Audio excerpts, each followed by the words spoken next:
Hello दोस्तों, कैसे हैं आप लोग। स्वागत करते हैं आपके अपने YouTube channel unique study centre में।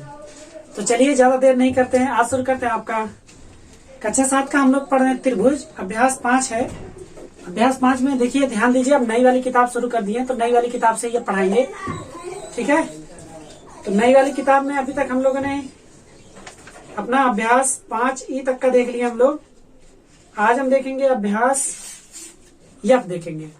तो अभ्यास यफ देखने से पहले आपको कुछ चीजें बता देते हैं इसके बारे में। अभ्यास यफ में हमको करना क्या है, देखिए, त्रिभुज में समरूपता की अवधारणा होती है। त्रिभुज में समरूपता, समरूपता किसे कहते हैं पहले ये जान लीजिए। समरूपता उसे कहते हैं, जैसे मान लीजिए ये मोबाइल हमारी, ये मोबाइल अगर सेम इसी तरह की मोबाइल, एक छोटी सी, मतलब इसी के अनुपात में, जितना ये हो उसी के अनुपात में एक छोटा सा मोबाइल दूसरा हो जाए तो वो समरूप हो जाएगा। जैसे आप एक फुटबॉल ले लीजिए, फुटबॉल के बाद आप एक छोटा सा गेंद ले लीजिए, समान रूप के हैं, रूप उनका समान होना चाहिए। अंग उनके बराबर हो या ना हो उससे नहीं मतलब, लेकिन रूप समान होना चाहिए। जैसे एक बड़ी सी गाड़ी रहे और एक छोटी सी प्लास्टिक वाली गाड़ी रहे, वैसे ही रहे समान रूप का, तो वो भी क्या हो जाएगा, समरूप हो जाएगा। समरूप का तमाम उदाहरण यहाँ देखिए, ढेर सारे उदाहरण। समरूप मतलब अगर आपका एक छोटा भाई, ऐसे देखिए, सबसे आसान उदाहरण, आप जब 4 साल के थे, 5 साल के थे, या जब आप और छोटे थे, तब की आप अपनी फोटो देखिए और अब की आप अपनी फोटो देखिए, समरूप है ना। आप ही तो हैं कि भूल जाएंगे आप, भूलिएगा मत, उसी को समरूप कहते हैं। जैसे आपका बुक में आपको जो दिया गया, छोटा सा लड़का है, उसके बगल में बड़ा सा लड़का है, समान समान रूप के हैं।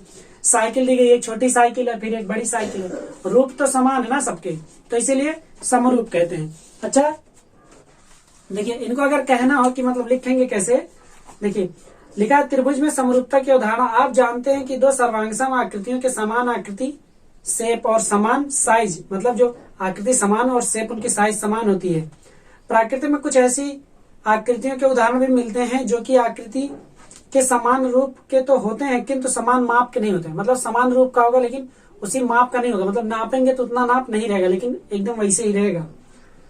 जैसे देखिए, समान माप के नहीं होते। ध्यान दीजिए, किसी फूल के पौधे में सभी फूल समान रूप होते हुए भी समान आकार के नहीं होते हैं।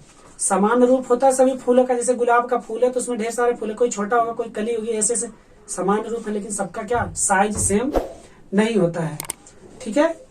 ऐसी आकृतियों को क्या कहते हैं, समरूप कहते हैं। इसे सिमिलर बोलते हैं, इंग्लिश में बोलते हैं सिमिलर आकृतियां कहते हैं। अब जैसे वही हम बताया आपको, फिगर उस तरीके का हो गया। और मान लीजिए थोड़ा सा और फिगर ले लें, त्रिभुज, चतुर्भुज, कोई भी चीज रहेगा उस समान रूप, बड़ा और छोटा, वो दोनों क्या रहेंगे, समान अनुपात में रहेंगे। अगर कहा जाए ऐसी आकृतियों को जो रूप में समान हो परंतु आकार में भिन्न हो, समरूप आकृति कहते हैं। ऐसी आकृतियां रूप में तो समान हो लेकिन जो आकार हो, नाप पे हो, वो समान नहीं हो, उसको क्या बोलते हैं, समरूप बोलते हैं। अपने घर में छोटे भाई की 2 भिन्न आकार की फोटो, ठीक है, किसी हाथी के 2 भिन्न आकार के चित्र, ठीक है, किसी गुलाब के 2 भिन्न आकार के चित्रों को, किसी पेड़ के 2 भिन्न आकार के चित्रों को। अच्छा, गुलाब का बात आ गया। देखिए, एक गुलाब ये है बड़ा वाला और ये बगल में एक छोटा गुलाब दिख रहा है ना, ये घूमते हुए। अब जब आगे अब आपको समझ में आ जाएगा अच्छे से, एकदम बढ़िया से। समरूप किसे कहते हैं, ये आप जो ये गोला देख रहे हैं, ये गुलाब देखिए यहाँ पे, हाथ में ले लें क्या, चलिए ये देखिए, ये हाथ में हमारे ना, ये गुलाब यहाँ पे, एक गुलाब ये बड़ा है, ठीक है ना, और एक गुलाब यहाँ पे, ये जो छोटा वाला है, दोनों क्या कर रहे हैं, रोटेट हो रहे हैं दोनों ना, दोनों क्या कर रहे हैं, समान है ना, समान, एकदम देखिए एकदम समान है, बस रूप दोनों के सेम है, लेकिन उनके आकार जो है वो क्या छोटे बड़े हैं, लेकिन समरूप हैं ये लोग, ठीक है ना।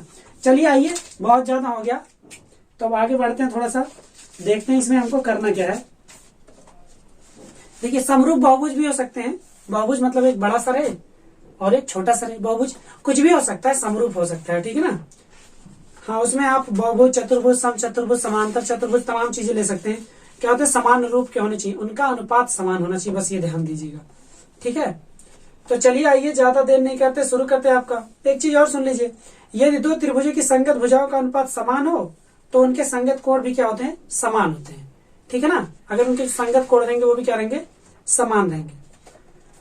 और एक सुन लीजिए, यदि 2 त्रिभुजों के कोण समान हो तो उनके संगत भुजाओं का अनुपात भी क्या होगा, समान होगा। जैसे 2 चीज अगर समान रहेगा तो अपने आप दूसरा वाला भी वो क्या रहेगा, समान रहेगा। 2 अगर कोण समान हो गया किसी त्रिभुज में, तो दूसरा त्रिभुज का अगर कोण 2 समान है उसी तरीके से, तो वो क्या होगा, उसका समरूप हो जाएगा।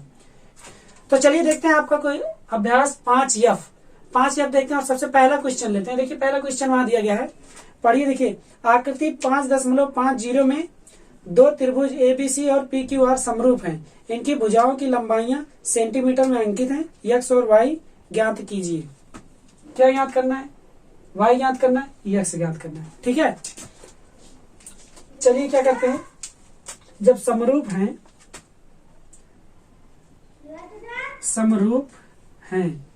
जब समरूप हैं तो क्या होगा, देखिए समरूप है तो ये वाली भुजा इसके अनुपात में, ये वाली भुजा इसके अनुपात में, ये वाली भुजा इसके अनुपात में होगी कि नहीं? होगी ना। इसका अनुपात हमको पता है, तो देखिए पहले बड़े वाले के लिए तो फिर छोटे वाले, आप किसी का भी ले सकते हैं, चाहे छोटे का ले फिर बड़े का, या बड़े का ले फिर छोटे का, लेकिन जिसका लेंगे पहले वाले में दूसरे वाले में भी वैसे ही लेना पड़ेगा। तो पहले हम क्या करते हैं, बड़े वाले का लेते हैं। बड़ा वाला देखिए लिखेंगे क्यू आर बटे क्या लिखेंगे, बी और सी। ठीक है ना। अब इसके बराबर क्या लिखेंगे, हमको एक्स का मान निकालना, बड़ा वाला 3 है ना, तो पी आर लिखेंगे, पी आर बटे किसका लिखेंगे, जब पी आर लिख रहे हैं तो इसका लिखेंगे ए सी। क्या, ए और सी। ये समझ में आ गया, यही इंपॉर्टेंट है आपका, यही आपका इंपॉर्टेंट है। ठीक है, एक और हो सकता है, मतलब इसमें अगर बनाना हो तो देखिए इतना समझ में आया आपको, इसका बटे इसका, अगर चाहे तो आप इसका बटे इसका लिख सकते हैं, लेकिन दूसरे वाले में भी क्या करना पड़ेगा, ये जो पी आर है, देखिए पी आर ना जो इसमें से ले रहे हैं, तो दूसरे वाले में भी इसका बटे इसका करना पड़ेगा। पहले बड़े वाले के लिखेंगे तो हमेशा पहले बड़े वाले का लिखना पड़ेगा, पहले छोटे वाले के लिखेंगे तो हमेशा पहले आपको छोटे वाले का लिखना पड़ेगा। ठीक है, तो देखिए इनका रिलेशन बता रहे हैं, रिलेशन में पी आर एसी हो गया, पी आर और एसी हो गया। अब ऐसा लिख सकते हैं पी क्यू, देखिए पी क्यू अपन जब पी क्यू लिख रहे हैं तो ए बी लिख देंगे, ए बी, ये हो गया रिलेशन इसका। ठीक है ना, इनका रिलेशन ये हो गया। अब चलिए क्या करते हैं, हमको निकालना है एक्स का मान और वाई का मान। तो पहले एक्स का मान निकालते हैं। चलिए क्या करेंगे, पी आर निकालते हैं। देखिए पी आर ये वाला लेते हैं, क्यू आर और पी आर। तो देखिए क्यू आर हमारा कितना दिया गया, हमको जरूरत किसकी है, इसी की जरूरत है। तो क्यू आर हमारा कितना दिया गया, 3 सेंटीमीटर बटे बीसी कितना हमारा 2 सेंटीमीटर बराबर क्या करेंगे, देखिए पी आर जब ये वाला लिए थे, पी आर पहले ये वाला बटे ये, फिर ये वाला बटे ये, तो 3 बटे क्या हो जाएगा, एक्स हो जाएगा। यहां तक समझ में आया ना, यही आपका सबसे ज्यादा जरूरी है। अब इसको निकालने के लिए क्या करेंगे, एक्स इधर आ जाएगा, तो एक्स जब इधर जाएगा इस तरीके से होता है, तो 3x बराबर क्या हो जाएगा, 3 गुणे 2, 3 दूना 6 हो जाएगा, 3x बराबर 6, x बराबर क्या हो जाएगा 6 बटे 3, और 3 दूना 6, मतलब x बराबर कितना आ गया, 2 सेंटीमीटर। कितना आ गया, 2 सेंटीमीटर आ गया। ये आपका क्या हो गया आंसर, x का मान आपको पता लग गया। ठीक है ना, जब x का मान पता लग गया तो आपको y का मान पता करना है। तो y का मान भी सेम ऐसे ही, देखिए पी आर का हो गया। अब ये क्यू आर बटे बीसी है, तो पी क्यू बटे ए बी। देखिए अब क्या करते हैं, क्यू आर दिया गया है तो यहां लिखते हैं क्यू आर का मान कितना हमारा, क्यू आर 3 है, 3 बटे, अब बीसी कितना हमारा 2 है, बीसी हमारा 2 है। अब देखिए पी क्यू कितना है, पी और क्यू कितना वाई है, पी क्यू कितना है वाई है, बटे पी क्यू के बाद ए बी है, ए बी कितना हो गया हमारा, ए और बी कितना दिया गया है 3 दिया गया है, तो क्या हो गया 3 हो गया। समझ में आया, ठीक, अभी समझ में आ जाएगा, एक समझ में आ जाएगा, बस 3 को इधर भेजेंगे, इधर जाएगा और ये इधर, तो कितना आ जाएगा 9 बराबर 2y हो जाएगा। मतलब y बराबर कितना हो जाएगा, बड़े लेटर में है, बड़े लेटर में लिखते हैं, y बराबर कितना हो जाएगा, y बराबर 9 बटे 2, 2 से काटेंगे, 2 चौक के 8 0.5, मतलब 4.5 सेंटीमीटर। y बराबर कितना आ गया 4.5 सेंटीमीटर। तो इसको क्या करेंगे हम, रेड कलर से इसे कर देते हैं कि आपका आंसर ये निकल गया। ठीक है दोस्तों, ये आपका क्वेश्चन नंबर 1 हो गया यहाँ तक का आपका। चलिए अब आगे बढ़ते हैं, देखते हैं क्वेश्चन नंबर 2। नहीं समझ में आया तो एक बार पीछे करिए, उसके बाद देखिए। आप क्वेश्चन नंबर 2, 3, 4 ये सब थोड़ा सा स्पीड में चलेंगे ताकि आपको अच्छे से समझ में आ जाए। चलिए देखते हैं क्वेश्चन नंबर 2। दोस्तों देखते हैं क्वेश्चन नंबर 2। क्वेश्चन नंबर 2 क्या कह रहा है, कह रहा है यदि किसी त्रिभुज एबीसी और त्रिभुज पीक्यूआर में उनकी भुजाएं क्रमशः AB 3 centimetre, BC 5 centimetre, CA 4 centimetre, PQ 7 centimetre, PR 6 centimetre और QR 8 सेंटीमीटर है, तो त्रिभुज समरूप है या नहीं। अब एक बात बताइए, जो ये दिया गया है AB देखिए, अगर ABC है, देखिए ABC एक त्रिभुज जो है ABC है, और एक त्रिभुज क्या है PQR है, यही तो है। एक त्रिभुज एबीसी और एक त्रिभुज पीक्यू आर है, उनकी भुजाएं क्रमशः ए बी बराबर 3 सेंटीमीटर। देखिए ए बी बराबर कितना दिया गया है, 3 सेंटीमीटर। अच्छा ए बी बराबर 3 सेंटीमीटर। एक चीज देखिए, ए बी बटे क्या होगा, पी क्यू होगा, ए बी बटे पी क्यू होगा, बराबर किसके होना चाहिए, बीसी बटे क्यू आर के होना चाहिए, बीसी बटे क्यू आर के होना चाहिए ना। और देखिए क्या हो रहा है, और सी ए बटे क्या होना चाहिए, आरपी होना चाहिए, बराबर सी ए बटे आरपी। समरूप होने के लिए ये होना चाहिए। अब देखते हैं इसमें समरूप होने के लिए इतना है कि नहीं है। अगर इतना होगा तभी वो क्या होगा, समरूप होगा। अगर इतना नहीं होगा तो समरूप नहीं है। ठीक है दोस्तों, चलिए देखते हैं कितना है। हमको ए बी का मान दिया, सबका मान दिया गया है। देखिए क्या कह रहा है, ए बी हमारा 3 centimetre, BC 5 centimetre. A B 3 है, बीसी जो है वो 5 सेंटीमीटर है, और सी ए देखिए कितना है, वहां पे क्वेश्चन आपको दिख रहा होगा। सी ए कितना दिया गया है, सी ए दिया गया 4 सेंटीमीटर, सी ए 4 सेंटीमीटर है।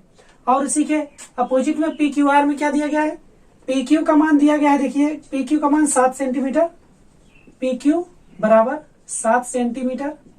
और क्या है, पी क्यू हो गया, फिर पी आर है 6 सेंटीमीटर,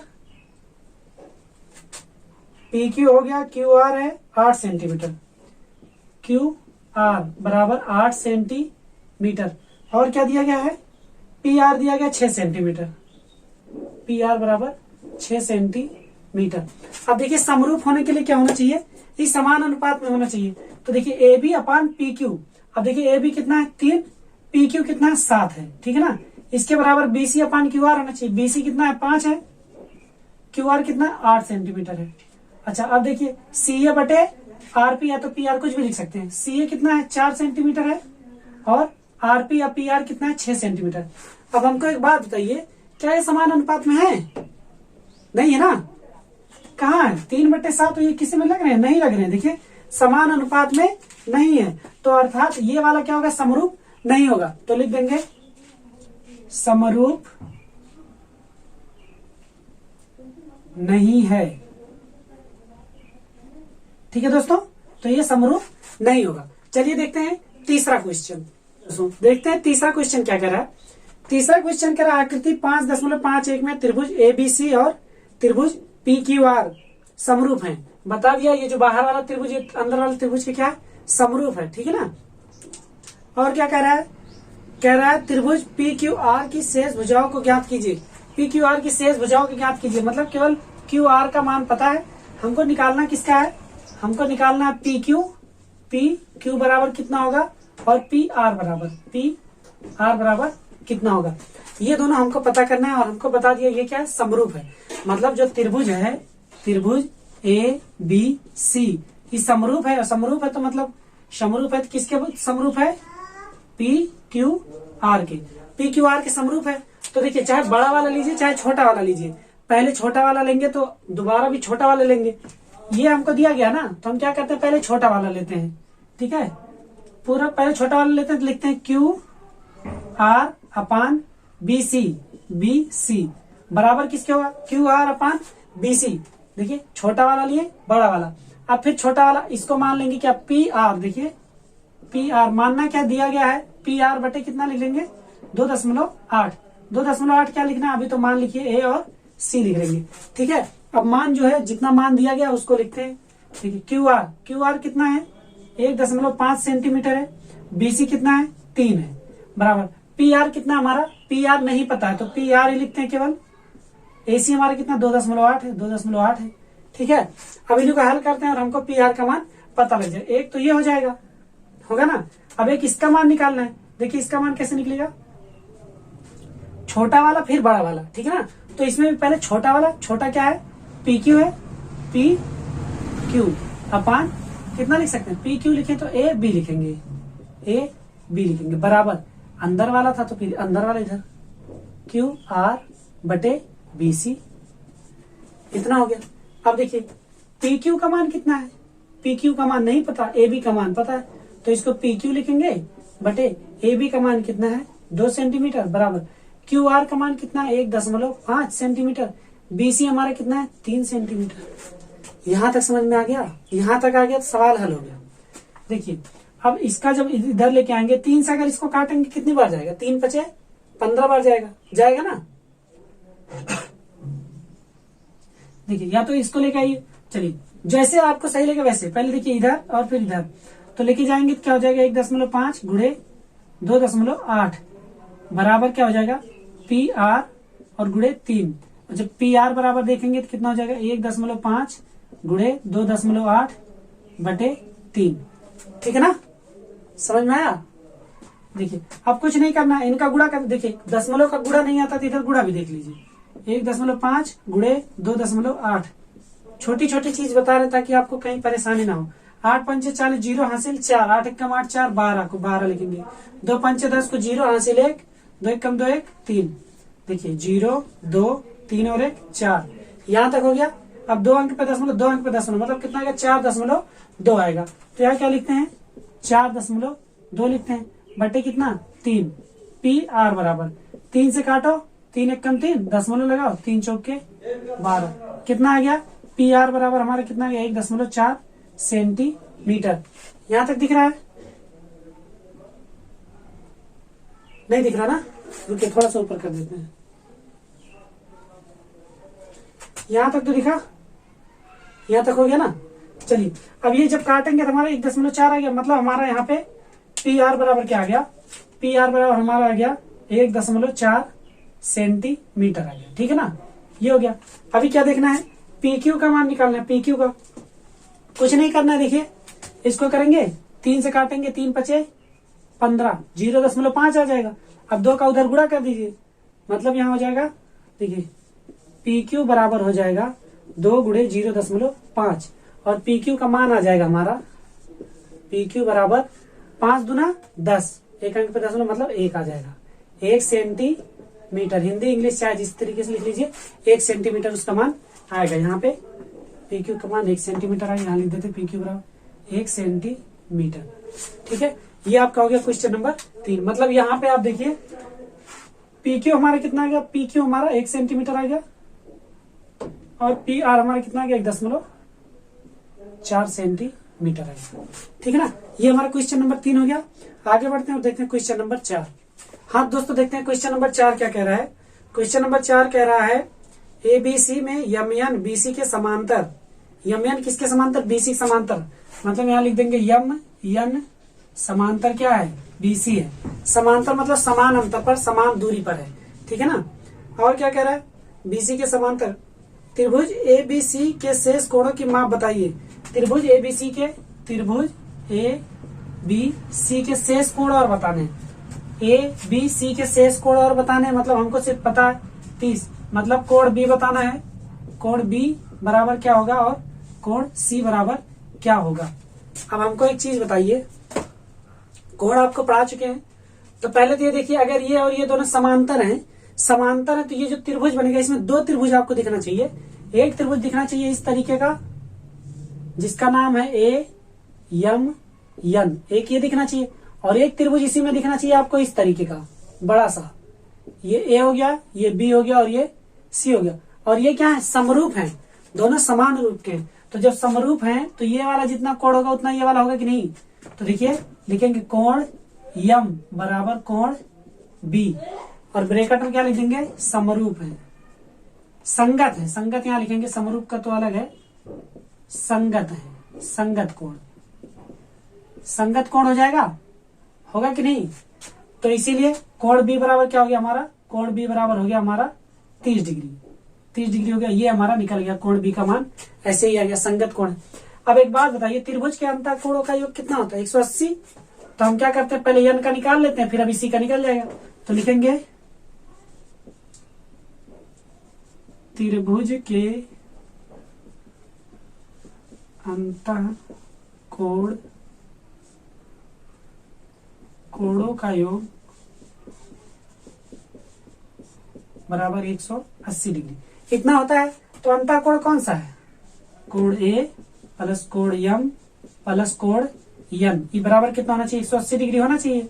तो हमको A का मान दिया गया 88 डिग्री प्लस M का 30 डिग्री दिया गया है, प्लस N का हमको निकालना है। तो कितना हो जाएगा, इन दोनों को जोड़ेंगे, देखिए जोड़ेंगे तो 8 हो जाएगा, 8 2 10 11 118 डिग्री हो जाएगा, प्लस कोण यन बराबर 180 डिग्री। ये हुआ ना। अब क्या करना है, कोण यन का मान पता करना है। यन को इधर, यन यही रहने देते हैं। कोण यन बराबर क्या हो जाएगा, 180 डिग्री माइनस 118 डिग्री हो जाएगा। और जिसको घटाएंगे तो कितना आएगा, देखिए 0 में से 8 नहीं जाए, 10 में से 8 गया, कितना हो गया 2, यहाँ 7 में से 1 गया 6 हो गया, 62 डिग्री। मतलब कोण यन जो आया वो हमारा कितना आ गया, 62 डिग्री आ गया। कोण यन बराबर 62 डिग्री। तो यही लिखेंगे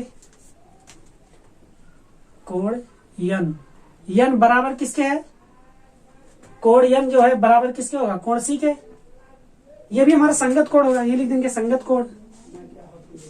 संगत कोण क्या हो जाएगा, संगत कोण। यम यन मतलब हमको पता किसका करना था, अभी हमको निकालना था सी का निकालना था। तो सी हमारा कितना आ गया, देखिए सी जब ये हमारा कितना आया 62 डिग्री आया कि नहीं, ये 62 हो गया, तो सी भी हमारा कितना हो गया 62 डिग्री हो गया, क्योंकि यन के बराबर है। तो सी बराबर 62 डिग्री, सॉरी 62 डिग्री, तो ये भी 62 डिग्री, ठीक है ना। तो 62 डिग्री है, 62 डिग्री है, दोनों हो गया। तो कोण सी बराबर क्या हो जाएगा 62 डिग्री। देखिए दोनों कोण तो हमको पता लग गया। और क्या पूछा है, देखिए इसमें और पूछा है हमसे, हाँ ठीक, संगत कोण 62 डिग्री हो गया। और कह रहा है कि क्या त्रिभुज क्या समरूप है। अच्छा, समरूप होने के लिए क्या होना चाहिए, समरूप होने के लिए देखिए दो कोण मिल गया, 62, ये भी देखिए 30 डिग्री हो गया। समरूप होंगे कि नहीं, अब जब इतनी चीजें मिल गई, सारी चीजें तो मिल गई, समरूप होंगे। अब हाँ सीधा सीधा सब क्या लिख देंगे, समरूप हैं। अतः देखिए त्रिभुज ABC लिखेंगे, त्रिभुज ABC समरूप हैं, समरूप हैं किससे, त्रिभुज ABC समरूप किससे होगा, ABC समरूप होगा AM से, किससे, AM से, क्या है समरूप है, ठीक है ना दोस्तों, समरूप है त्रिभुज AM से। ये वाला क्वेश्चन आपका समाप्त हुआ। आगे बढ़ते हैं, देखते हैं नेक्स्ट क्वेश्चन, क्वेश्चन नंबर 5। उपयुक्त आकृति, इसको छोड़िए, यही यम तथा यन क्रमशः AB और AC की भुजाओं के मध्य बिंदु है। मतलब यम और यन AB और AC की भुजाओं के क्या है, मध्य बिंदु है। और क्या कह रहा है, तो भुजा BC और यमयन का अनुपात ज्ञात कीजिए। भुजा BC और यमयन का अनुपात ज्ञात करना है, मतलब BC और यमयन का अनुपात ज्ञात करना है। तो अगर हम देखेंगे ध्यान से, देखिए एकदम घबराइए मत। देखिए घबराना क्या है इसमें, आपको एक त्रिभुज ऐसे मिल रहा होगा, मिल रहा ना, और एक त्रिभुज ऐसे इसी में इस तरीके का मिल रहा होगा, मिल रहा है, यही देखना है। अच्छा, ये वाला त्रिभुज इसी में से निकाला गया है, ये दूसरा वाला त्रिभुज है, इसी में से क्या किया गया है, निकाला गया है। यहां से निकाला गया। तो एक बात बताइए, ये यमयन मान लेते हैं, ये यमयन है, और ये क्या है BC है, और ये A है, A यहाँ पे भी है, A यहाँ पे भी है ना, हो गया ना। अब आपका अनुपात निकल जाएगा। देखिए BC और यमयन का अनुपात निकालना है। पहले देखिए BC, B और C, इसको लिख दीजिए BC बटे यमयन, यन, इसी का अनुपात निकालना है, बराबर BC बटे यमयन। कह रहे थे ना, इसका बटे इसका कर दीजिए, तो फिर इसका बटे इसका कर सकते हैं, इसका बटे इसका, मतलब AB अपान AM। तो कर सकते हैं AB अपान AM, इतना कर सकते कि नहीं, इसका बटे इसका कर सकते हैं। अब देखिए क्या हो जाएगा, AB और AM का अनुपात दिया गया है, तो लिखेंगे BC अपान यमयन बराबर क्या हो जाएगा, AB का मान कितना है, A से B तक का मान देखिए 4.2 है, 4.2 है, बटे, और देखिए AM का मान कितना दिया गया है, AM का मान यहाँ से 2.1 दिया गया है, तो लिख लेते हैं 2.1 लिया। अब एक चीज बताइए, 2.1 और 4.2, इन्हीं का अनुपात ज्ञात करना था। तो क्या करेंगे, 2.1 कितनी बार गया, 2 गया, मतलब BC बटे यमयन बराबर कितना हो जाएगा, 2:1 का अनुपात हो जाएगा। कितना हो जाएगा, BC बटे यमयन का अनुपात जब निकालेंगे तो हो जाएगा 2:1 हो जाएगा, ठीक है ना। कितना हो जाएगा, 2:1 हो जाएगा। और ये वाला क्वेश्चन आपका हो गया कंप्लीट। चलिए आगे बढ़ते हैं, देखते हैं नेक्स्ट क्वेश्चन। कह रहा दो समांतर रेखाएं AB और CD खींचिए। दो समांतर रेखाएं AB और CD खींचना है। चलिए खींचते हैं दो समांतर रेखाएं, एक ये, इसका नाम लिखिए AB, इसका नाम C और D, ठीक है। क्वेश्चन वहां दिख रहा है, AB और CD दो समांतर रेखाएं हमने खींच दिया। और क्या कह रहा है, ए को डी से और बी को सी से मिलाइए। ए को डी से, ए को किससे मिला रहे हैं? डी से। बी को सी से मिलाइए, बी को सी से मिला दिया। और क्या कह रहा है? हाँ, बी को डी मिलाइए। मान लीजिए कि वे एक दूसरे को बिंदु ओ पर काटती हैं। ये यहाँ पे क्या कर रही हैं? काट रही, ओ पर काट रही हैं। और क्या कह रहा है? क्या त्रिभुज ओ ए बी, कह रहा है क्या त्रिभुज ओ ए बी और त्रिभुज ओ डी सी, और त्रिभुज ओ डी सी क्या पूछेगा? समरूप पूछेगा, क्योंकि समरूप हम पढ़ रहे हैं। तो क्या करें? समरूप होंगे। कह रहा समरूप होंगे, तो देखना समरूप है कि नहीं। समरूप होंगे, हाँ भैया समरूप करना है हमको, ठीक है ना। क्वेश्चन वहां दिया है, समरूप हो जाएगा। क्योंकि देखिए शीर्षाभिमुख कोण पढ़े है ना, नहीं पढ़े तो आइए पढ़ा देते हैं आपको। ये वाला कोण बराबर होगा, ये वाला कोण बराबर होगा, ये वाला कोण और ये वाला कोण बराबर होगा। उसी को लिख देना बढ़िया से। चलिए लिखते हैं।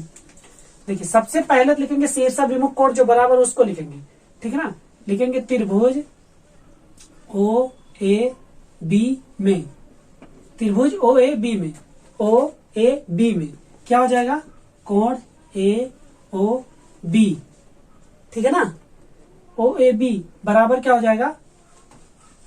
देखिए सी ओ ए बी हुआ है, ओ डी सी हो जाएगा। ओ डी सी होगा कि नहीं? देखिए ये वाला कोण इस वाले कोण के बराबर होगा कि नहीं? ओ डी सी, सॉरी ओ का बताना ना, ये हो जाएगा सी ओ डी हो जाएगा, सी ओ डी हो जाएगा, क्योंकि ये वाला बराबर होता है इसके ना, ठीक है ना। ये वाला कोण शीर्षाभिमुख कोण है, ठीक है ना। आगे देखिए और क्या हो जाएगा? कोण बी ए ओ में, बी ए ओ बराबर, बी ए ओ बराबर क्या हो जाएगा? ये वाला कोण बराबर इसके होगा, बी ए ओ हुआ है तो सी डी ओ होगा, सी डी ओ होगा। अच्छा क्यों हो रहा है ये सब आपको पता है? समांतर रेखा पढ़ा चुके हैं। समांतर रेखा में जाके देखिए क्यों हो रहा है। समांतर रेखा में ये जानते हैं क्या आपका? ठीक, चलिए अभी बताते हैं। देखिए ये हो गया, अभी कौन सा बचा? बी ए ओ हो गया, बी ए ओ हो गया। अभी बी बचा है, तो कोण ए बी ओ बराबर, ए बी ओ बराबर कौन सा हो जाएगा? देखिए ए बी ओ बराबर, ए बी ओ बराबर क्या होगा? सी के बराबर है ना, तो क्या लिखेंगे? डी सी ओ, डी सी ओ। ये सब क्या है? ये सब कोण बराबर है। अच्छा जब सब कोण बराबर है तो त्रिभुज केवल जानते क्या होगा? समरूप ही नहीं होगा, सर्वांगसम भी हो जाएगा। क्या हो जाएगा? सर्वांगसम भी हो जाएगा, ठीक है ना। चलिए क्योंकि समांतर था तो समांतर सर्वांगसम भी हो जाएगा। तो हम लिख देंगे अतः त्रिभुज ओ ए बी समरूप है त्रिभुज ओ डी सी से या तो के लिख देंगे कि, और ये हमारा क्या हो जाएगा? आंसर हो जाएगा। ये वाला क्वेश्चन कंप्लीट हुआ। चलिए आगे बढ़, एक बार समझ लीजिए, ये वाला क्या होते हैं? बराबर होते हैं। ये वाला बराबर होता है, ये वाला ये शीर्षाभिमुख कोण है, ठीक है ना। चलिए आगे बढ़ते हैं, देखते हैं आपका अगला क्वेश्चन।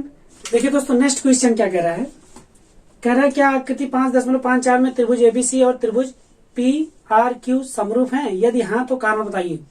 मतलब ये वाला इसके समरूप है कि नहीं? देखिए A B C P R Q के समरूप है कि नहीं? देखिए A B C P R Q के समरूप है कि नहीं? तो आइए चलिए देखते हैं। अगर देखेंगे त्रिभुज ए बी सी और त्रिभुज एबीसी हो गया पी आर क्यू में, ध्यान दीजिए जेड ये भी है, जेड ये भी है। मतलब अगर ये 50 डिग्री है तो ये भी कितना है? 50 डिग्री है। यक्स ये है तो ये भी यक्स है। मतलब अगर ये 60 है तो ये भी कितना है? 60। चाहे जितना रहेगा वो यक्स है तो यक्स ही रहेगा। तो क्या लिख सकते हैं हम लोग? कोण जेड बराबर, कोण जेड के बराबर, जेड मत लिखिए अभी, कोण ए बराबर क्या हो गया? कोण पी हो गया, बराबर क्या हो गया? जेड हो गया। मतलब कोण ए और कोण पी दोनों क्या है? जेड के बराबर है। ऐसे दूसरे में देखिए कोण बी बराबर, कोण बी का यक्स है तो कोण आर हो जाएगा, बराबर क्या हो जाएगा? यक्स हो जाएगा। इतना समझ में आया? अच्छा और एक चीज बताइए, त्रिभुज के अंतः कोणों का योग कितना होता है? 180 डिग्री होता है। तो देखिए अगर कोण सी बराबर निकालेंगे तो कोण सी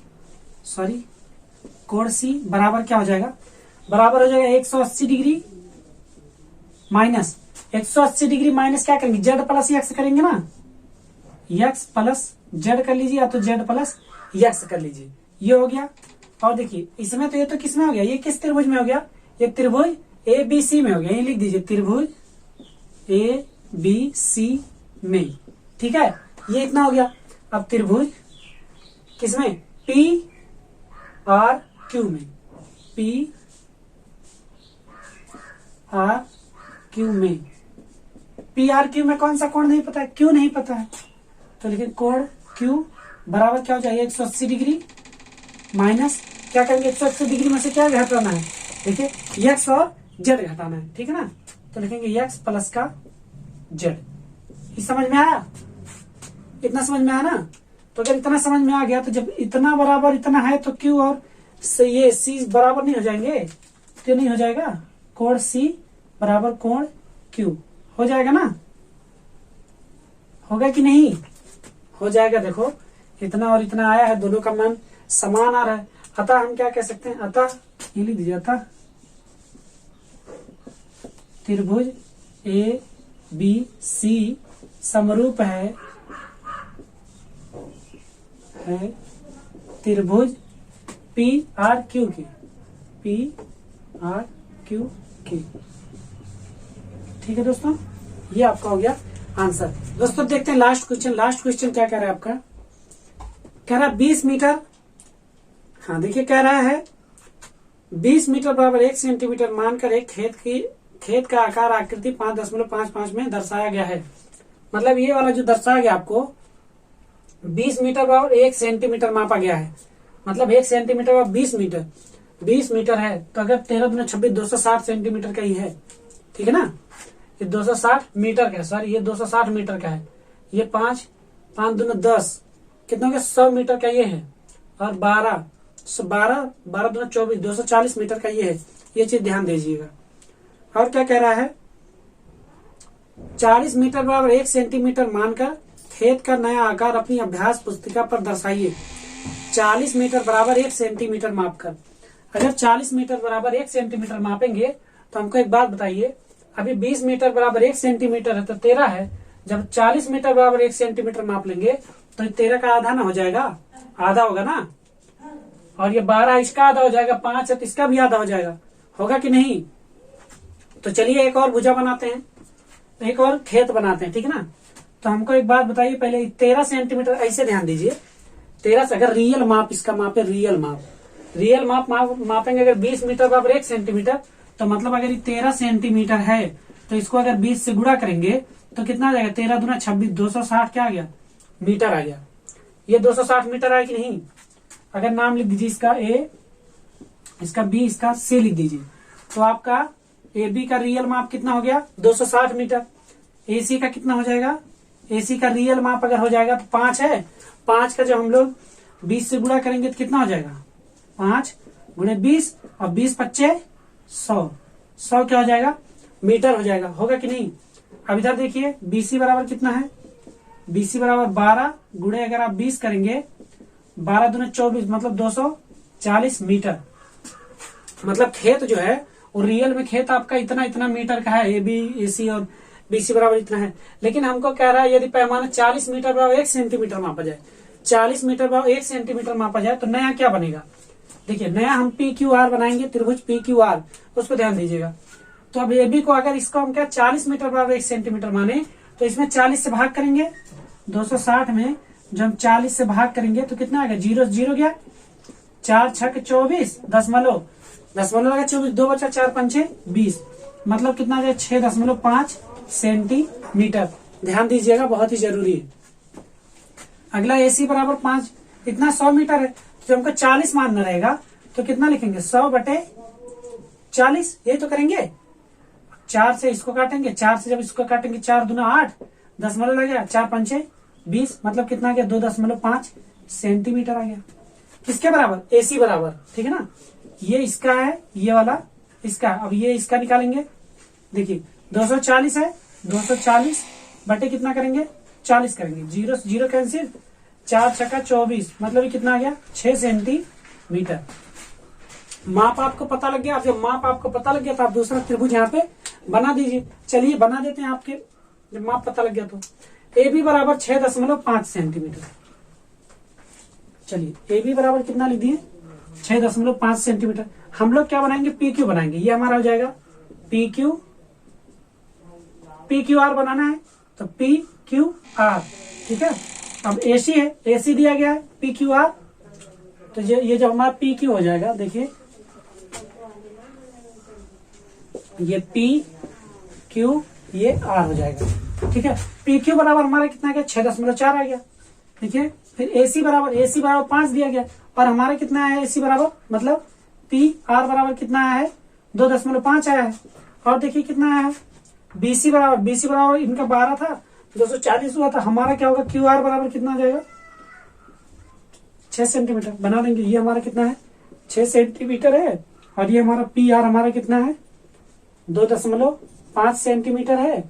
और देखिए थोड़ा टेढ़ा गया ना, ये टेढ़ा नहीं जाना चाहिए दोस्तों, ऐसे ही समरूप होना चाहिए ना, ऐसे होना चाहिए। अब पी यहाँ ना लिख के यहाँ लिख दीजिए, ठीक है। और देखिए हमारा पी क्यू कितना होगा, पी क्यू हमारा 6.5 का सेंटीमीटर।